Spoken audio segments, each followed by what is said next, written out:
We are here at the Students' Union for the NUS referendum to hear about what both campaigns have to say.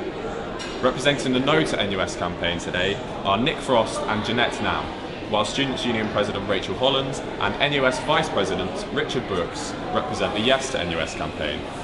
So far, the two campaigns have been trying desperately to sway University of Leicester students, many of whom remain undecided. With the referendum vote just around the corner on the 20th and 21st of October, tonight's debate could well shape the outcome of the referendum. So stay tuned and listen in, as this vote will affect the lives of some 20,000 students currently at University of Leicester, as well as the lives of many students to come. Good evening, thank you for attending. Welcome to our NUS referendum debate. My name is Dan Schofield, I'm the activities officer here. And I'm not supposed to get cheered. Along with Ian Bruce, who's sitting down at the front, I'm one of the two deputy returning officers for this referendum. A bit of housekeeping: if there's a fire alarm, the fire exit's there, but there shouldn't be one because we're only here for like an hour. Lust are here filming, and they're going to be putting the film up tomorrow, so that's what the guys at cameras are doing. If you want to watch it back tomorrow, you can do. Becky is also here tweeting it at ULSU Council, and the hashtag is Let's Decide NUS, that's LEICS. Now, each team will first get a 3-minute opening speech, and then each team will have 3 minutes to respond to the other speech. I'll open the floor to questions, and I also have a number of pre-prepared questions approved by our independent returning officer. At the end of the debate, each team will get 3 minutes to summarise their debate. We had a coin toss at the start, which means the Leave campaign will be going first, once I've got my timer out. Okay. Let me just test it. Okay. The reason that we are here tonight is to come to heads about whether we belong to a large and undemocratic, faceless institution that seems lately to be embroiled in controversy after controversy, such that you have to wonder how much of these past months have been spent on our real issues.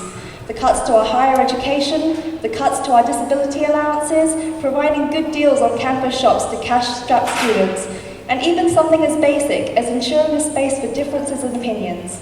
I'm not sure that insinuating that some people are more equal than others necessarily represents a dedication to freedom and openness of speech. Disaffiliation from the NUS is a chance for our student body to reclaim itself as an autonomous and independent union of students for students. As a former student officer, I have seen myself the self-congratulatory motions, the luxurious Hilton hotel stays, the expensive hired entertainment enjoyed by NUS staff, all at the literal expense of our students. Our officers do a huge disservice to us by enjoying these extra little perks and treats here and there, whilst claiming to stay with the NUS is somehow good for us. The truth is that it is only good for them. It is high time to consider what is good for us. Our opposition, who has carted down an NUS vice president from wherever the NUS headquarters may be, to grace us with his high opinion of his own employer, says that change comes from within, and he is certainly right. Change comes from within our own student body, and it will be a democratic, responsive, and positive change for the better.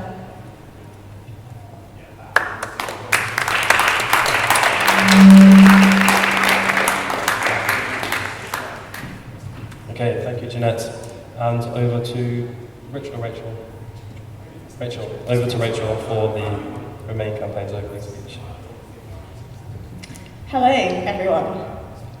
So this week, we have a choice to make. That's a choice between a national movement, a chance to shape nationwide campaigns, and a chance to empower our students. Or we have the choice to lose it all and give up Leicester's place in its national union. And for me, that choice is a loud and clear yes to NUS. Leicester students are better off in NUS, and likewise, NUS is better off when students' unions and students are at its core.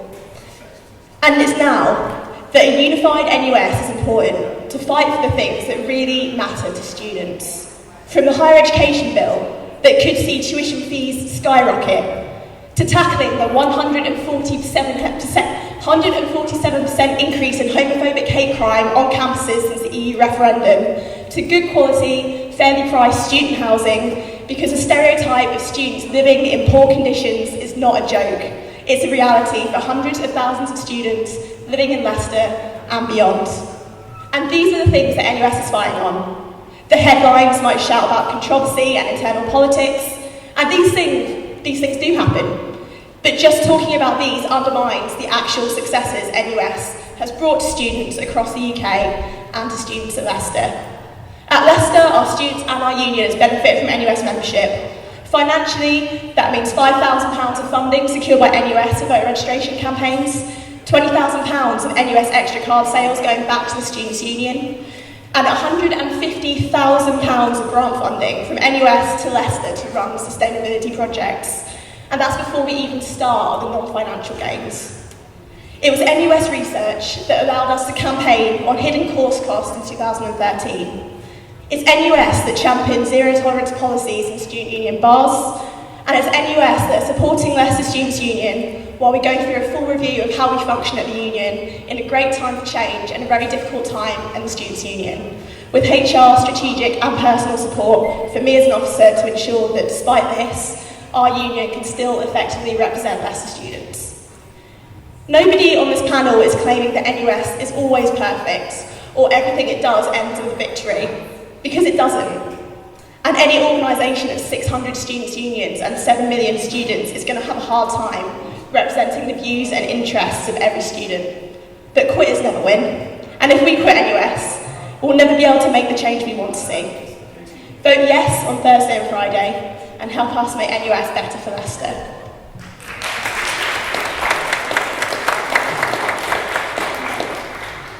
Okay, thank you both for your opening speeches. Each side will now have up to 3 minutes to respond to the other's opening speech. So, first over to the Leave campaign. Thank you. I'd like to start by addressing the comments about the national movement and us leaving and quitting and being on our own. A vote to disaffiliate is not a vote to be on our own. There are already more than 10 students' unions who are not part of the NUS. From Southampton, St Andrews, who've been not members for more than 5 years, to more than 5 students' unions who've left since the recent national conference. Voting to leave is not a vote of isolationism. We can work together outside of the NUS. We can still work with these students' unions, collaborate on all sorts of projects. It's just the NUS is not the forum for this to be done anymore. Rachel talked about the higher education bill and fighting to protect rising tuition fees. It's funny, this comes up considering the NUS has failed in the past to defend on this. You look at the 2010 fee rises, the opposition, the violent protests, it achieved nothing. The rises went ahead regardless of the NUS's activity. They also failed in their attempt to stop the cuts to the disabled students allowance. The NUS, when it really matters on big issues for students, cannot protect us and does not protect us. You look at Rachel talks about the financial benefits of the NUS and money that comes in from the NUS extra card. There's strangely only one source that talks about the financial benefits of the NUS, and that's the NUS's own benefit statement. But it's a benefit statement we cannot take seriously or trust in any form. 2 students' unions, Hull and York, while they were having referendums on their membership, the NUS provided them with revised statements on their benefits. They were found that they previously overestimated the financial benefits by more than £17,000. That's pretty much the same amount as the student grant funding pot for societies last year. This is an astronomical fee. The fact is we cannot trust their figures. You cannot rely on their evidence. And this is before you even consider the astronomical fee we pay. We pay nearly £50,000 every year to be affiliated to the NUS. This is not a good use of our student funds. That money is better spent here at Leicester, where we can control it, we can make sure it's accountable, and we can put it to the best use for our student needs. It's for these reasons and many more why I feel that we should disaffiliate from the NUS.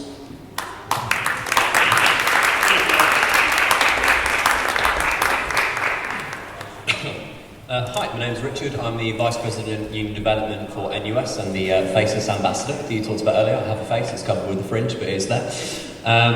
I just want to address some of the points, I guess, in terms of the points raised by the Leave campaign. I guess the first one's about the thing about the Hilton hotels and all of the things that we get. Like, I stay in travel lodges all the time, so in terms of how that works out, I'm not entirely sure. When it comes to cuts to stuff, it is entirely true that we haven't always won the arguments on behalf of students. The thing that we always do is represent them, and we do win sometimes. Actually, the thing that's been referenced more than once is about the cuts to the disabled students allowance. Those cuts were actually delayed by 2 years, and we made sure that the government mandated universities to either replace the funding or look at different ways to fund how they support disabled students. That was work that student unions and NUS did, so we actually got a pretty significant win there. When it comes to some of the things that people are talking about, yeah, there are 10 student unions that are not affiliated to NUS. 569 of them are. It is a lonely club, and actually, in terms of a fact checker, 5 student unions haven't left NUS, 3 have. One of them was one of the 4 that it was originally. Lincoln Up just came back. And actually, in terms of the statements that we're talking about as well, so we do provide financial statements around money that gets back to student unions from everything from sustainability funding all the way through to NUS extra card sales. The student union that you left out of that list was Warwick, where actually we underestimated the benefit that student unions get from being a member of NUS, and actually that number went up by over £20,000. I am not here proclaiming that NUS is perfect. I'm not proclaiming that there aren't lots of differences of opinion. There are. If there weren't, I wouldn't be an NUS officer.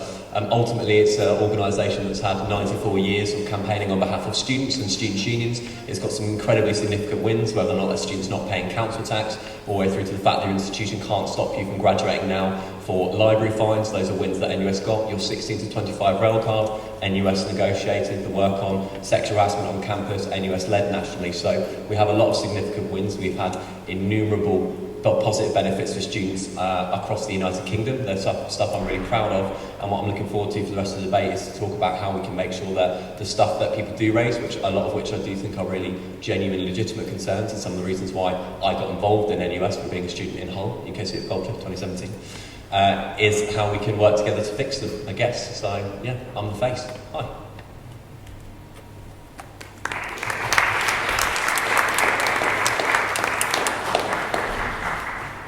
Okay, you've all heard the opening speeches, you've all heard the responses. We're now going to open the floor to questions. Mr. Alex Mitchell in the grey top, waveless Alex, has a roaming mic. If you want to ask a question, stick your hand up, wave at me, and I'll direct Alex to you. I have some pre-planned questions here as well. So, does anyone have a question? Okay, Alex, to this gentleman first. I'm just going to ask my first question, and then this chap, okay? Leicester Students' Union currently spends approximately £44,000 a year on NUS membership. In your opinion, is this expense justified? Who went first? We had the opening speech. Okay, yes. Leave have the opening speech first, so that is over to Richard and Rachel for the first answer. Yeah, sure. Yeah, so I've actually got the benefit statement from NUS right in front of me. For 2015-16, our affiliation fees are £41,385, and of that we made back £54,475 from NUS. That's £21,000 from the Green Fund. That's £19,000 from NUS extra cards, £5,000 from training support, £7,000 from events, £1,200 in sponsorship and advertising, £425 from media. Ultimately, these are big things that NUS are doing for us. £21,000 of green funding just in the last year, of £150,000 overall, is a huge benefit to our students. And out of the money we've actually spent, £11,000 of that is on the website.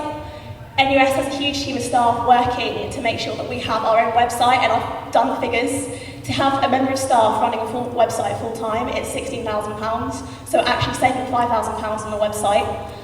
In terms of the other support that we get, the affiliation fee really isn't that much. It's not £50,000, £41,000 does sound like a lot of money, but in a union that has a turnover of £3.5 million is almost a negligible fee, and the £4,000 that we have a difference between the income and the outgoing cost is nothing compared to the £50,000 figure that's been bandied about. Again, I think we've just shown that the benefit statement is being quoted a lot. This It'd be interesting to know that the most recent benefit statement was not made available to our campaign when we asked for it to be released. We were only given the, I believe, year 13 to 14 statement. But again, these figures are the NFL, sorry, not the NUS even, their own figures. It's pie in the sky numbers. Their own statement, which they've admitted has been out by over £15,000 at multiple institutions and overestimated by 17,000 at least 2. We cannot trust their benefit statement. The figures are completely unreliable. The one figure we do know is the affiliation fee. Now, it may seem small compared to the turnover, but to put in numbers that actually affect students, because there's some numbers bandied about, to put in perspective that actually matters to students. The Student Union grant funding pot for societies last year, at the time of the student group assembly presentation, was £20,000. That means our affiliation fee to the NUS is more than double the amount spent on student groups last year by this student union. That is a huge fee. That is a major amount of money that can make a real difference to students here at Leicester. And as we cannot trust the numbers the NUS provides on the amount of supposed benefit we gain from them financially, that's the only figure that really matters here, and the only figure that we should really be talking about. And it's simply unacceptable, and it's a clear sign that we should be disaffiliating.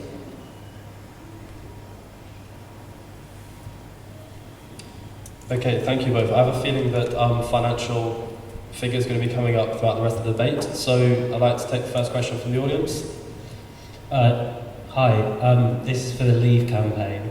I'm just wondering, with the 50,000 you claim we send to them, what would actually be done with that if we could keep it and didn't have to send it to them? Like, any specific policies do you think would benefit us?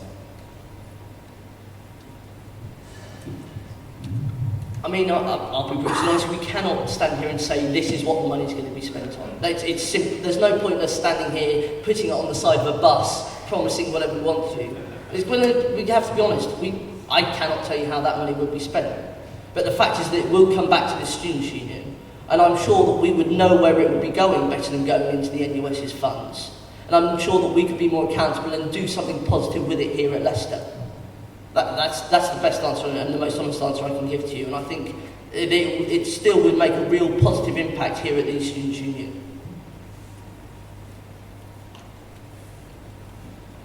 Thank you, Nick. Do you have a response to that? Yeah, so again, I've sort of worked out a few costs, and as I said, paid £41,000 of affiliation. I've worked out that in order to cover the things that NUS provide for Leicester, which is 250 specialist staff to supporting student unions, from HR to research to web support to campaigns, it will cost us £42,000, £641.25 to have 2 staff, one doing research, one doing web, and £1,000 of online website hosting for our website. And I think that overall the affiliation fees would be spent on something like that rather than going straight back to students, to be honest, because ultimately we need to cover the costs that we lose from being part of NUS.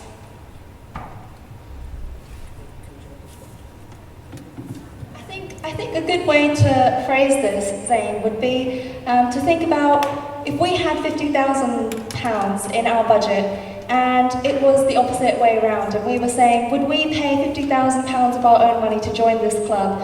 Would we give that money away rather than would we take that money back?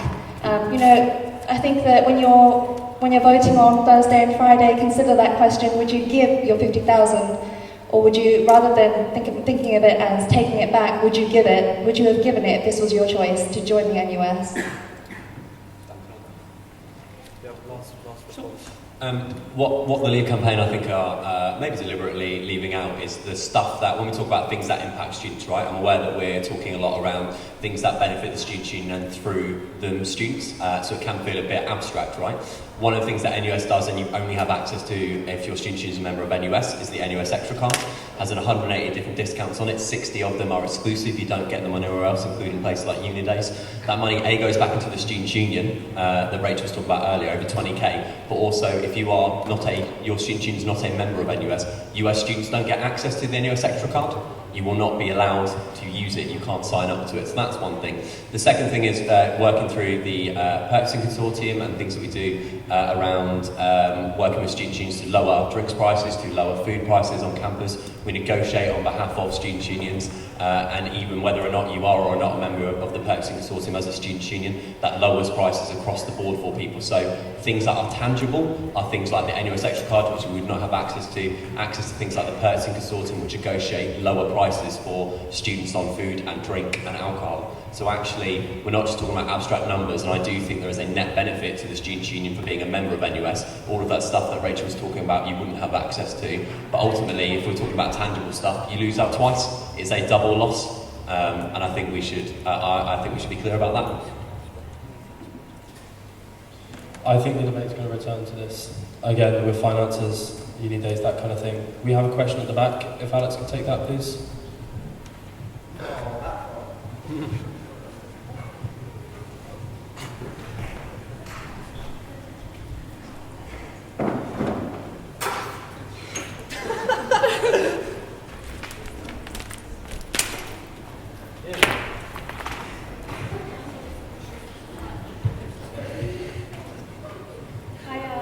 I'm the BAME officer for the uni. If we were to leave, what happens with us with the NUS Black Student Campaign, and who will represent us, like, fully? I think Remain answered first last time. Right. Yep. Hi there. I was the BAME officer for the Students' Union from 2014 to 2015. I attended two BAME conferences at the NUS. One of them was in London, and I think one of them was at Warwick. And from my own experiences, I can't speak for your experiences, and you have a different lived experience to me. But in my own experience, I was made to feel very alienated in my own capacity. And I felt very unwelcome, and I kind of felt that the kind of things that were going on at conferences, the motions that they were voting on, just seemed pretty useless to me. But I think that there are some really amazing things that could happen in the Students' Union, things like Black History Month. There are some amazing things happening. There are some great student groups who could get together and organise things on this campus, events just for Leicester Students' Union. And I don't think that we need the NUS to arrange things like that. It's important to listen to our own students, because there are some great experiences from students here who can arrange some brilliant talks, brilliant workshops, and I don't think that we need the NUS to help us do those things. But again, I think that you bring up a very valid point about liberation campaigns, and I'm sure that Rachel has some things to say about this as well.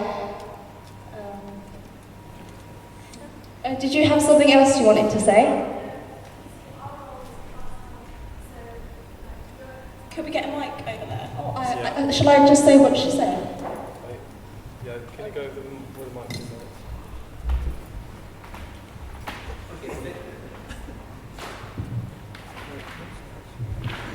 I just wanted to reply back saying my role's part-time, so unless you guys are thinking to kind of get a person who can do this full-time, and that means, spending more money. So. Yeah, I completely understand. It was very hard, I think, for all of the part-time officers to make a real difference when they had their own studies to think about, and possibly not as much funding as they would like to do for their own projects. And it can be very hard to arrange with other student groups to sort out events, sort out Black History Month events. And I guess that looking into making a full-time BAME officer role would be something that the union could look into. But as we stand, I'm sure that you've been to the BAME conferences yourself. But it can be very difficult having one vote per union at these events. So I think that being part of the NUS doesn't really help us in that capacity, helping our own student officers with the events that they want to run, and then also having to answer to the NUS liberation campaigns. I think that it makes it even more messy, but that might be something that you disagree with, and possibly Rachel might in her capacity as the previous women's officer. Thank you, Jeanette. Would you like to respond, Rachel? Yeah, sure. Yeah, I think this is a really good point, actually, because I think one thing we've spoken about enough in this debate is liberation campaigns. NUS has 4 full-time liberation campaigns, soon to be 5. So it's Women's Campaign, LGBT plus campaign, Black Students Campaign, Disabled Students Campaign, and NUS are actually the first organisation nationally to guarantee trans representation in its national movement, which I think is a really, really huge achievement and a massive step forward in the right direction. In terms of the Black Students Campaign in particular, I think that from anecdotal experience, obviously I don't self-define as black, and I'm aware that a lot of people in this room who do define have a lot of different lived experiences. The feedback that I've got is that it provides a national resource for traditionally underrepresented groups like black students. Black representation across the country is absolutely appalling. Even if we look at our academics, I think 15 professors in the UK are black, and NUS Black Students Campaign are working on this to ensure that black representation in academia is there, and that representation of BME authors in our curriculum are present. Black Students Conference provides, and all the other liberation conferences actually provide student officers with a support network, so there can be other black officers from across the country and work with them to figure out what they're doing. And NUS does actually provide BAME officers and black students officers with the resource and campaigns to run their own campaigns. So it actually empowers students on our campus to run their own campaigns. This year in particular, I've noticed that NUS is doing a lot of work around Black History Month, and Black Students Officer Adam has done some really, really good work around that, supporting student unions on campus, putting them in touch with speakers, getting them to run events, and essentially working to ensure that our black students are empowered on campus. Thank you, Rachel. Would you like to respond, Jeanette? When I applied to be BAME officer in 2014-2015, I was told the exact same things, that the NUS Black Students Conference would support me in anything that I wanted to do, and Rachel mentioned the 50 black professors in the UK a campaign, and I participated in that. I went to London for the day, and I was in the video, but you can't really see me. But I did as much as I could, but as someone who asked a question earlier did say, it's very difficult when you're a part-time officer to be able to do all the things that you want to do, to help all the people that you want to do. And I did kind of feel that I felt like I was a bit of a token position. I was a part-time officer, and I had been given all this responsibility to somehow represent all of the black students in the Students' Union. And it's an impossible task. It's an impossible task, and you really don't get enough help as you probably will need to throughout this year. And I do think that liberation campaigns are a very valid way for students to connect with the social and political issues that they're interested in and that affect them very clearly. But I'm not quite sure, Rachel, how the NUS really helps in this kind of campaign. Can I just add one more time?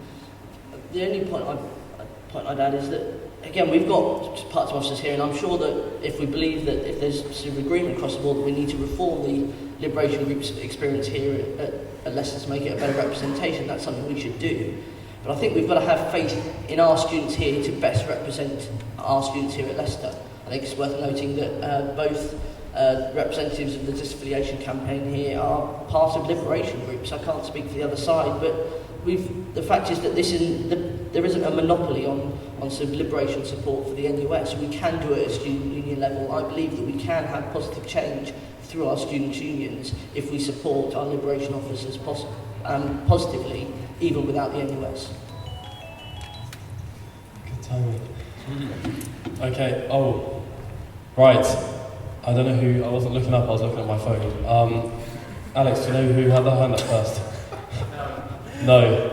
All right, we're going to take another question from the floor then, or potentially a response. Right, let's go with Alicia. Hi. I'd like to ask the Remain campaign. I've been a student here for 3 years, so that's a total of 150,000. That's 150,000 pounds recently gone to the NUS, and I haven't felt like I've been represented, given there are a variety of policies that the NUS want to be scrapped. For example, the Prevent campaign I feel like that wasn't a good idea for the NUS to want to scrap that, given that they deal with far-right extremism issues, which is particularly relevant given that there was extremist paraphernalia across campus recently. So I'd like to just ask what has been done in the past 3 years and that the NUS has provided for me, because I don't feel like there is much.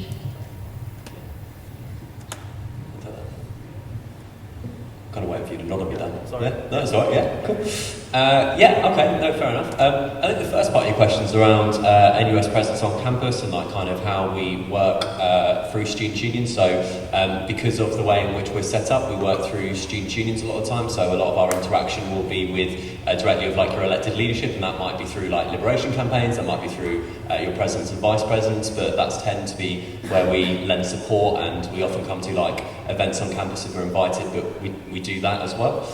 When it comes to the last 3 years, I mean, I've been in office now for only like 18 months, right? So I can only talk about from my perspective. But I guess the stuff we've been most focusing on has been in particular around the cuts to maintenance grants that the government did, that they try to get through without any form of debate, and we forced them to publish an quality impact assessment around how it's going to impact students, but secondly have 3 debates about it when they try to get it through the back door. We're working with FE student unions around FE area reviews and cuts in particular to colleges across England in particular, but across the UK. We did a cut the cost campaign, which got a number of significant wins for student unions around cost of living, so everything to do with like rent, transport, and to do with cost of living as well. And again, so I guess we've been doing all of the stuff I think you would expect or want or hope a national union to be doing to support and defend its students. When it comes to prevent, I mean, I find it really interesting sometimes when we talk about policies that people have that people disagree with. There are a shit ton of policies that NUS has that I disagree with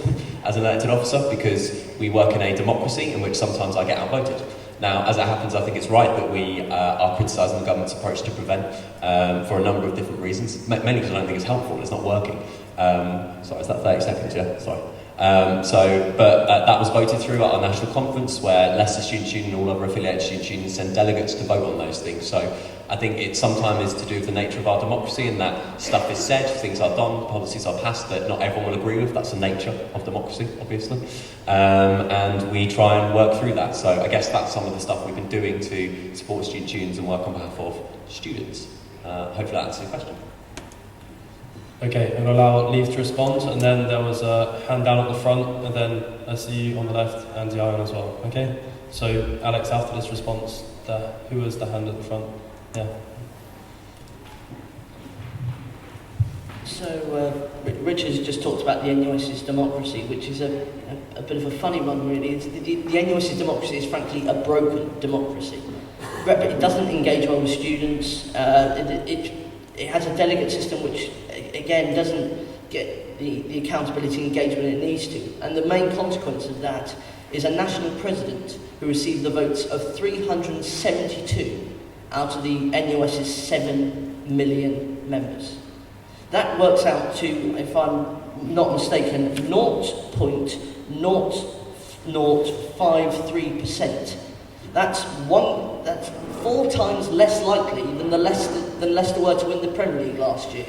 That's pretty horrific, is the only way I can describe that. And it means that there's no accountability engagement. We have a system which is out of touch with the average student, which doesn't engage them, which leads to a president who, in the last few days, has been criticised by a government select committee for making remarks that were anti-Semitic and smacked of racism, although that was before her election. So it's not as if this is anything new that we know, but this is the consequence of a broken democracy. This is the results we have of a system which does not represent the students that the NUS claims to represent, and means it's just completely out of touch. This is one of the serious problems with the NUS. Okay, question from the chap at the front. Hi there. My question kind of relates to what you were talking about earlier with the liberation positions and everything. You mentioned the importance of minority student representation, and I'm sure a lot of people here are aware of the worrying government report into anti-semitism in the UK, where it found that, I didn't read the report myself, but there were several references to the current NUS president, to certain segments and certain groups in the NUS Now my question is for both groups, because I'm not going to try and dispute or get an answer as to whether there is any anti-Semitism there or not. I think the report speaks for itself. I guess the question is, why do you think it's there and what should we do about it?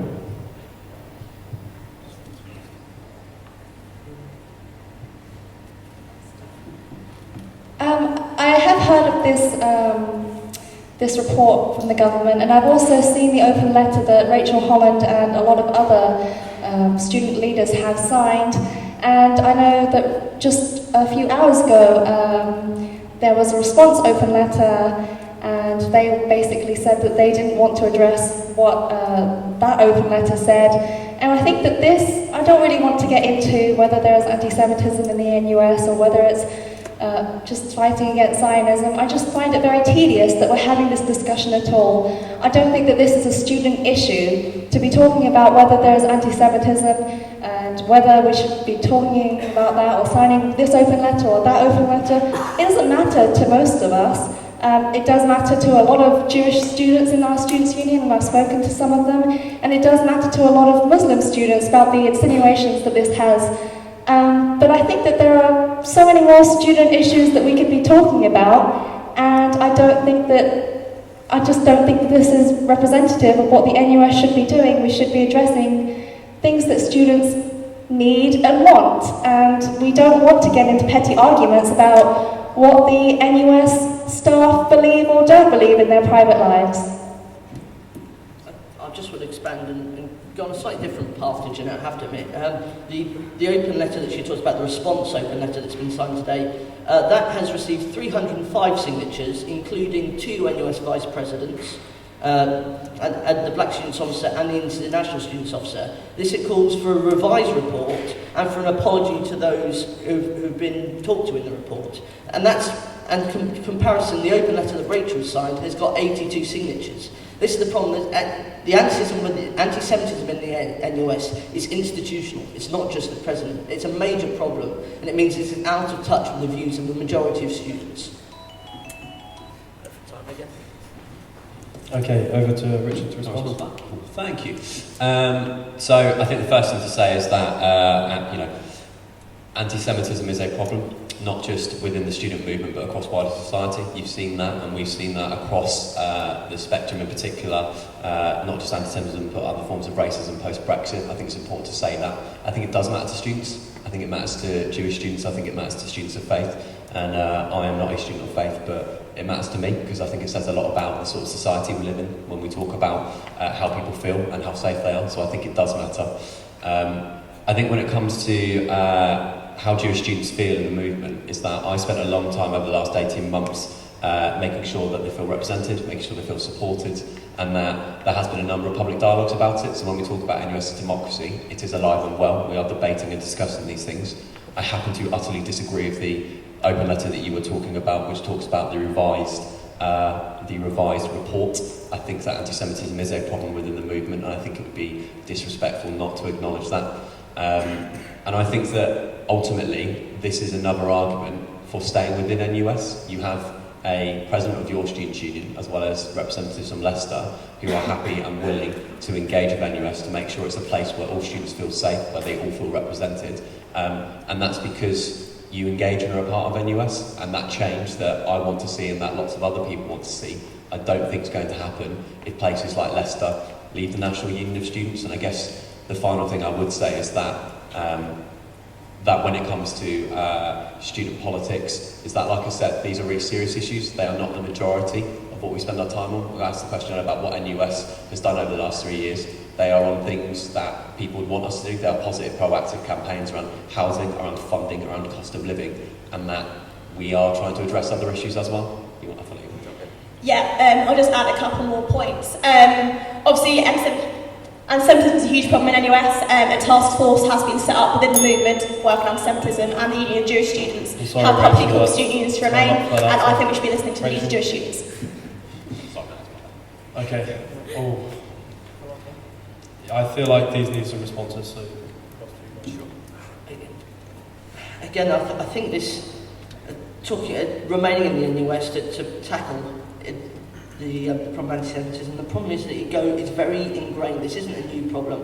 I unfortunately can't remember her name now, but a Labour MP wrote an article in The Guardian 10 or 11 years ago talking about having to resign from a position on the NUS NEC due to anti-Semitism. Yet we still have this problem now. You talk about discussing the real issues that matter, Richard, yet the first NEC of the year spent the vast majority of the actual debating time talking about a motion for the Araf committee calling for the Jewish representative to not be selected by Jewish students at that time. These are the issues that are clogging up the NUS and damaging it. We haven't even touched on the motion at National Conference, which saw two people speak against the proposal for the NUS to commemorate the Holocaust.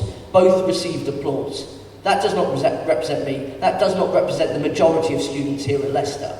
That shows how out of touch the majority of the NUS is. It's insane that we even have to talk about this being a problem that is prevalent, and is as prevalent as it is. If it was an issue that was minor and we could deal with, then we wouldn't have seen 300 people signing a letter criticising the committee report, compared to 80 people signing a letter calling for Manny to apologise or resign. That shows how big the problem is. This is not something that can be brushed off. This is not a small issue. This is a damaging part of the NUS today, and it's one of the many reasons why we should leave. Sorry. Okay, we're going to have the final response from the Remain campaign, and then the gentleman at the sides, I know you've been waiting for a while, so Alex, after this response, take a question from there, and then we'll take Yaya's question. I guess I'm slightly confused because we've just had the last 10 minutes where we've just acknowledged that anti-Semitism is a problem. We have just said that NUS spends a lot of its time focusing on other things that aren't to do with safety on campus. We have the Leave campaign who have just said, literally within two breaths of each other, both that we spend too much time and not enough time talking about anti-Semitism. We have the Leave campaign talking about the fact that NUS is not democratic, but we debate too many different things. And I guess my overwhelming sense is that when there are not moderate people in the room who are talking about how we can make sure that NUS is a place where everyone feels safe, that is when there are problems. And ultimately, I think Leicester Students' Union is one of those places that can be a really strong voice and an advocate, and I can't overestimate that. You look like you want to? No? Okay.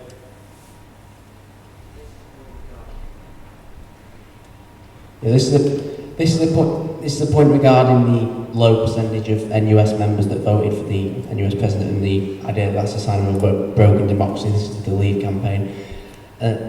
You mentioned there's over 20,000 students at Leicester. I'm looking around the room and I see 40 or so. So how much of that low percentage can you chalk up to inherent problems with democracy in the NUS, and how much can you chalk up to political apathy among students? Was that specifically for the Leave campaign? Or for both? Both can respond, but mainly the Leave campaign. Okay, we're going to go to Remain to respond first then, because you're rotating. So I guess the first thing to say is that, as I said before, NUS works through student unions. Every single affiliated student union in the country, every single student at every single affiliated student union gets a vote in their NUS delegate elections, gets to submit policy to National Conference and other conferences as well, and gets to, if they want to, go to those conferences and be their voice for their student unions up and down their country.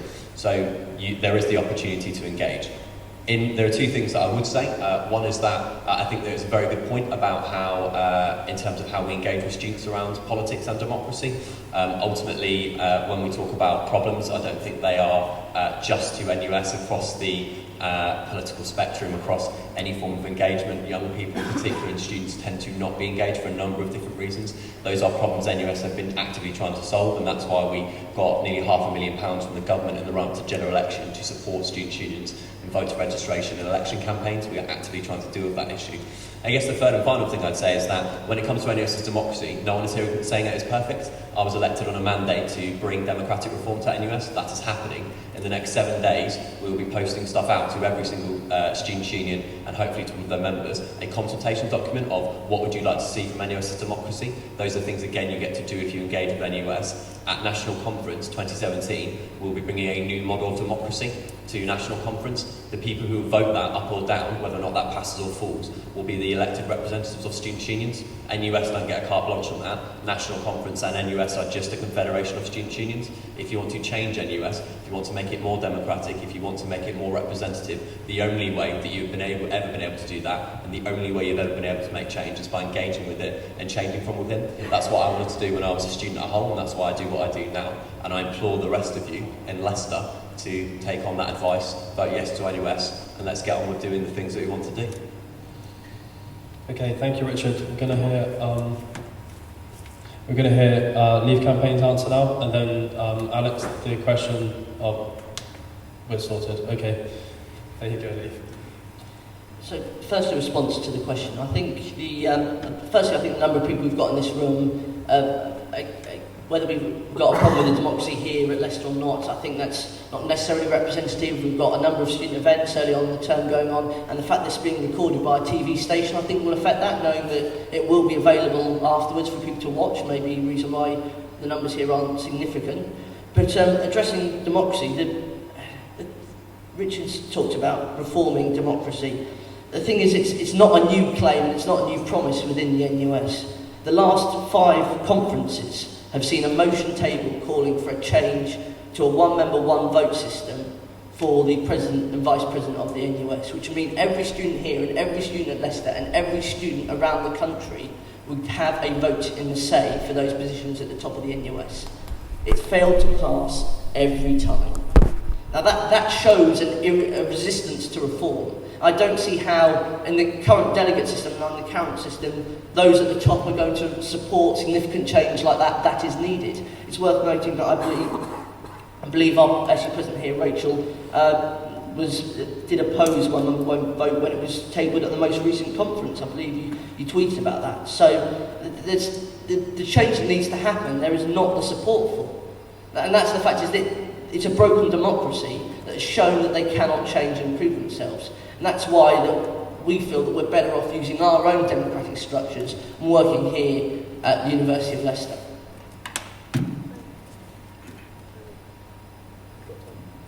On that note, I don't have much time, but I'd recommend that anyone who's interested in this point should look up first-hand accounts of how the NUS National Conference is, how it occurs, because I think you'll be pretty shocked to find that there is a long list of motions that is never got through, never voted for, because hours can be spent on one motion, and I'll leave it at that because there's plenty of first-hand accounts that you can look at yourself. Okay, I'm sorry, both sides responded. We're getting close to the end, so I'd like to take some more questions from the audience. So, Ian, you've got the next question. Yeah, I want to respond to the point made earlier by Nick about the fact that the NUS failed in its campaign against the rise in tuition fees, the higher education bill. The point I'd like to make is that I think that's an unfair criticism, because the NUS can't control government policy. I think it would have been a fair criticism if the NUS hadn't campaigned against it. But the fact that it did campaign against it means that I think your point was redundant. I'd also like to ask you, if Leicester Union voted to leave the NUS, how can you guarantee that we would be any better at campaigning against any further rises in tuition fees or cuts to grants, etc., than if we remained inside it? And obviously the Remain campaign can also talk about that as well. I think you just admitted that the NUS can't control government policy, in which case it's failing to fight for students. Therefore, it's not doing its job. If the NUS can't control government policy, and if it's trying to stop government policy and overturn rises in tuition fees, that's what it should be trying to do, acting in the best interests of students. We've obviously talked about the current higher education bill that's coming on through now, that's seeing changes. The only policy that's been passed on that, notable policy that's been passed on that so far, is a boycott of the National Student Survey, which is, whether you agree with that or not, is an interesting one, especially when you consider that a ballot has just been called, calling for students to vote on whether there should be a risk assessment. So clearly there is a lot of disagreement about the NUS's direction to deal with this. It does not have a clear direction on how to oppose the higher education bill. It can't decide its direction. It's shown in the past it cannot stop the government on major policy changes that affect students, like the rise in tuition fees in 2010, the recent rises in recent cuts in disabled students allowance. This is what it should be fighting for. I feel that us working with other students' unions outside of the NUS, which we can still do, we don't need the NUS to work as a group of bodies. We can work and communicate together. And I think that's a better way for us to fight for students. Okay, we're going to hear Remain's response and then take the question to the guy next to Yayan. And I also saw a hand go up around here. You're next, okay? Cool, so I find it a bit bizarre that it's insinuating that NUS are the ones controlling government policy.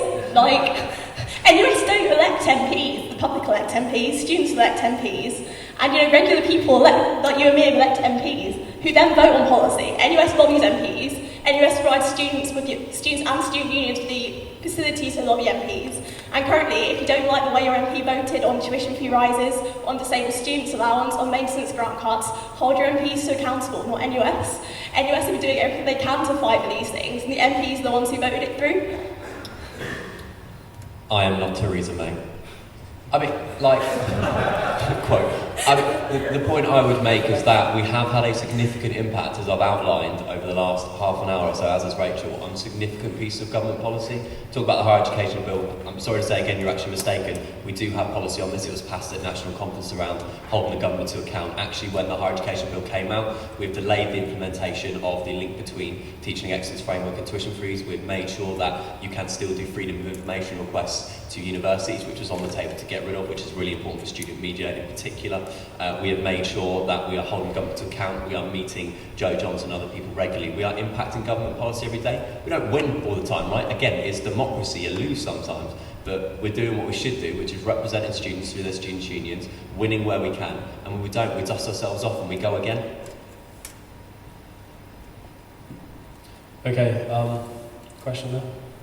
Yeah, my question is to the Leave campaign. I feel as if the Remain campaigns put forward quite a pragmatic argument in that the NUS offers some good things and we should take that on board. But at the same time, like any other institution there is in the world, it's not perfect and we've got to work to reform it. With all due respect to what you guys have said in the Leave campaign, all I've heard is these are the problems, let's run away, not address them.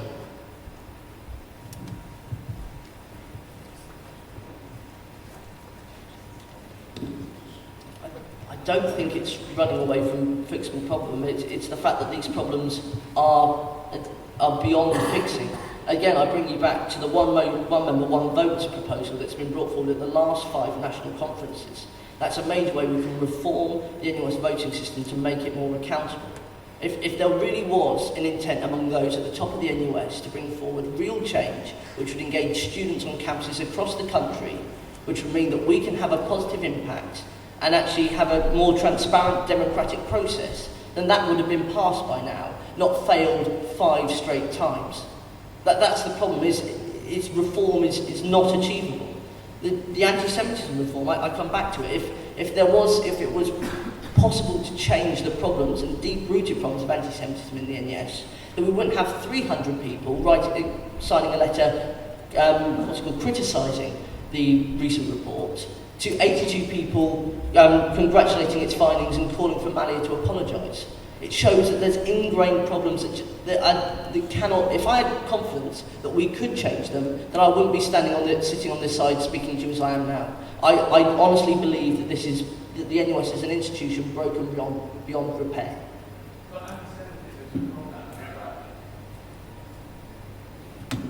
I think that what we're arguing is not that things can be fixed in the NUS by participating in it. What we're arguing is that we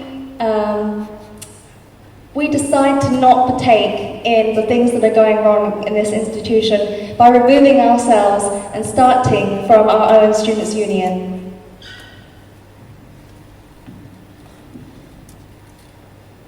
Okay, thank you. Would you like to respond? It was directed at Leave campaign, but if you have a response. And then after that, there's another question that was right in front of me. So Alex, microphone. Wave at us. There you go, microphone over there. Oh, she's got it. Sorry. Okay, over to you, Rachel. Yeah, so I sort of want to address the point about one member, one vote, because that has seemed to come up a couple of times. So there's 6 million 18 to 25-year-olds in the UK, 7 million students as part of NUS, 3.6 million who turned out to vote in the general election. 2,100 students voted in the Leicester Students' Union elections. Why is one member, one vote going to make NUS president elections more democratic when students aren't even, like, I don't even care on their own campuses? I think, like, I do hold my hands up and say that, you know, within the Students' Union we do need to improve voter turnout, but, like, it's a problem across the country. We can't just expect students to vote for the NUS president when they won't even vote for their own Students' Union president. I'd also like to address the fact that 372 students vote for Malia. We have a Prime Minister who wasn't even voted in by one person. She didn't even end up going to a leadership election. So actually 372 students is a bigger mandate than Theresa May in this context. Another thing with OMOV, one member, one vote. When it comes to the actual candidates campaigning, as we've said before, there's almost 600 students' unions as part of NUS. The only people who are going to be able to go and campaign and speak to every student at every union are the people who have got the most money, the people who are the most privileged, and the people who actually have the resource and time to go and do that, which isn't a student on any campus. It's students who have a lot of money and it's students who have the time to give up, and that's not representative of normal students whatsoever. What we need to be doing is electing students at NUS conference that are more representative of Leicester students on campus to ensure that policies that we care about and policies that we pass at national conference are representative of Leicester students' views and make sure that we hold the NUS officers to account rather than just shying away from it. Okay, we're going to go straight to the question from the middle. Hi, my name's Hannah. It's too short. I think you made some really valid points on the Remain side about the kind of achievements of the NUS over the years and everything. But I agree with the Leave side that the current president is, to be honest, a bit of an embarrassment to those achievements. And I think in the country it's making the student movement look like a joke, and not even a joke. It's not good. I don't think the way we come across at the moment is good at all. And I think I'm a big believer in the whole changing from within and everything, but how would you go about that, particularly in regard to the president and the headlines that are coming out of the stuff that she's said and done previously? Okay, just before you respond, Richard, are there any other questions? I haven't seen any other hands up. Okay, this will be the final question then, so Richard. Thanks for that, Hannah. I think the first thing to be really honest about, right, is I didn't vote for Malia. I voted for someone else, and that was difficult. And again, in a democracy, you lose sometimes, and we did lose this time, and that was upsetting for me. When it comes to change of NUS, I was a student in Hull and then president of the Students' Union, and had some of the similar concerns that have been raised, actually. And the only reason I ended up doing this job was because I wanted to change them. And I guess when it comes to the elected president, or when it comes to policies that NUS has, is that they all get changed democratically. They get changed at NUS conference, they get changed by submitting policies, they get changed by students and the students' unions coming together to say, this isn't okay, this is enough. I've been a part of that, and it's been difficult for the student movement because for every negative headline that has happened, there are many of us inside NUS saying this is why it's happening, this isn't acceptable, and we need to do something about that. I'm hoping that will lead to positive results. It may do, it may not.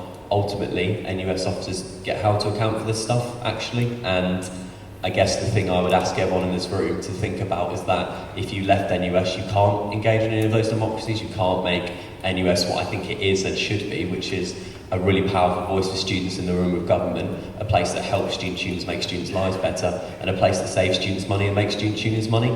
That's what we do day in, day out. We're very good at it. And unfortunately, that's been overshadowed over the last 6 months. It's been a difficult time to be an NUS officer during that, in particular when you disagree with a lot of the stuff that's been going on. I say that publicly, and I want and hope that other students' unions do as well, because that's how change will happen. So I think it's a really legitimate question, and there aren't loads of really easy answers to that, is the honest answer, but I think that's the way you go about doing it. Okay, thank you, Richard. Leave campaign now going to have 2 minutes for their response, and that will end this question debating side. We'll now go after your response. We're going to have 3 minutes for each side to give their closing speeches.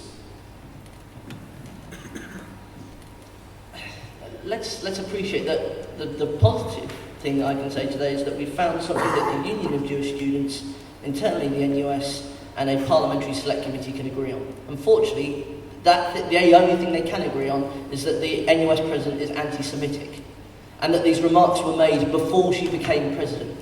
Manner is not the problem, but the symptom of the problems. That we've got a system that needs change but cannot be changed, and has shown that it is unable to reform over a number of years. This is, again, it's a system that frustrates me, doesn't represent me, and cannot respond to the problems that we have, and has shown it's unable to change. I mean, the people we have, Richard and Rachel are both, they're not new to the NUS. Richard, I believe this is your second year in your role.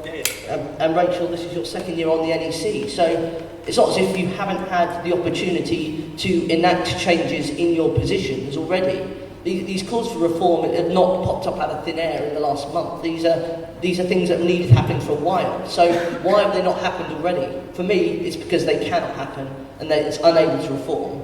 And that's why that we need to leave this broken institution and put faith in our students' union to represent our students best. That's why I believe we should disaffiliate. Okay, thank you to both sides, and thank you students for your questions tonight.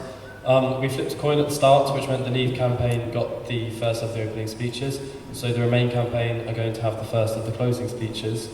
Each side will have 3 minutes, and that will end the debate. Thank you both for talking. Take it away, Rachel. Oh, that was awkward. Go on, Rachel. Thank you. I've already spoken about the way that NUS works for us, so I'm using this closing statement to talk about reform. At the same time as this referendum, we are voting in our NUS delegate elections. So if you want to change NUS, don't leave it at vote in this referendum. Vote for your representatives to NUS. Vote for people who represent Leicester students' views, not people who represent the fringe views of student politics.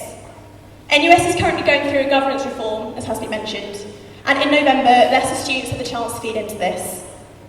You're all in this room, so you all care about whether we're part of the National Union or not. And even if you don't have the answers, you have an opinion. I urge you all to have a say in this.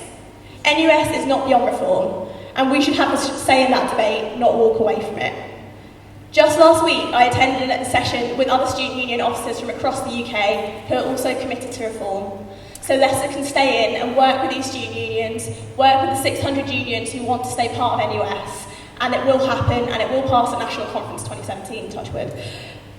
We need to remember that those who vote at National Conference are mostly first-time delegates, elected by students like you, on their respective campuses, and even tend to be normal students, believe it or not. As we touched upon, student unions are already working to make NUS for the better, whether that's by calling for a national ballot challenging policy passed at National Conference, or publicly challenge the anti-Semitism through open letters and challenging publicly the problems with NUS. So, this week I urge you, please vote to remain in, join us at Leicester in being a pragmatic voice in the student movement, hold our elected officers accountable, whether that's via email or publicly on conference floor, and be a force for change from within. Thank you.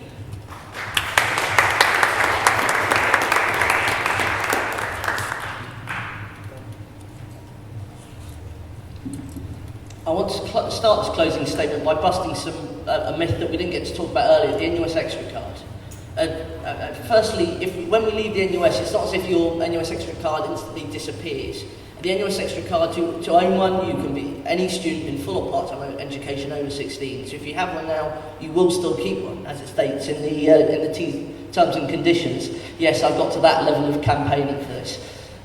Now, beyond that, I'm not even sure we need the NUS extra card. Between uni days and your student ID, you can get great discounts for free all across shops that are relevant to students. Most notably, a new partnership with the nearest supermarket to campus, Morrison's, and that's exclusive to uni days. Students don't need to be spending £12 on an NUS extra card, and I think that it's a better value for students that we don't use it. Now, getting back to the arguments at hand. We've heard today rosy stories of optimism about an organisation that, for the greater good of students. Unfortunately, it's a much grimmer reality. It's a democratic system that's broken and doesn't represent students. It's a system that requires us to spend over £40,000 a year to be a part of. It's a club that is ineffective in working for us. As Rachel said in her speech running for the National Executive Committee at conference, the NUS is more interested in itself than its members. I think that sums it up pretty nicely.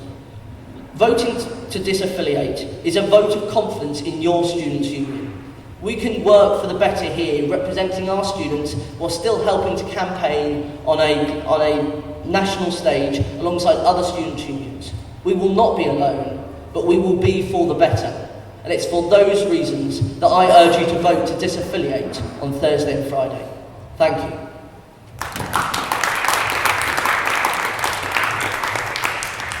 Okay, thank you to both sides for coming, for talking, for discussing, for keeping it nice and civil. For all those of you here, voting will take place this Thursday and Friday. You can vote in the usual manner online alongside our union council elections.